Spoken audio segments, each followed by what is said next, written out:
I think it's very sad, actually. I'm surprised that it wasn't, the public wasn't notified a long time ago, because to get to stage 9, that's a long time.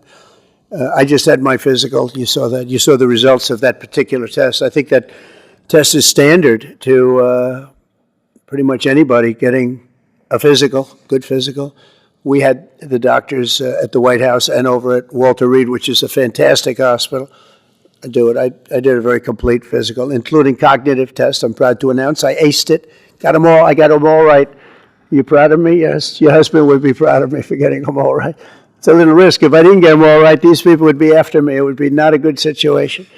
But I think, frankly, anybody running for president should take a cognitive test. They say it's unconstitutional, but I would say in that particular case, having a cognitive test wouldn't be so bad.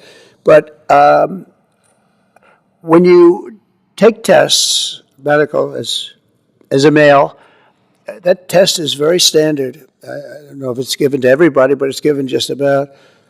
And it takes a long time to get to that situation. Now, I think, to get to a stage 9, I think that if you take a look, it's the same doctor that said that Joe was cognitively fine. There was nothing wrong with him. Well, he said, if it's the same doctor, he said there was nothing wrong there, and that's being proven to be a sad situation.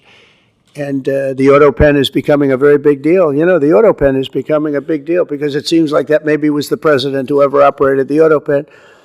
But when they say that that was not good, they also, you have to look and you have to say that the test was not so good either. In other words, there are things going on that the public wasn't informed, and I think somebody's going to have to speak to his doctor, if it's the same, or even if it's two separate doctors.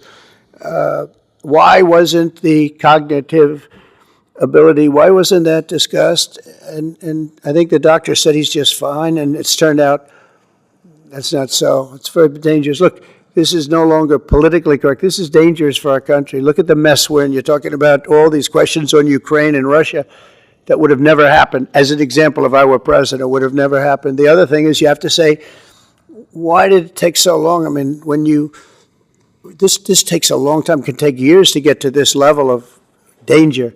So it's a very, very sad situation, and I feel very badly about it.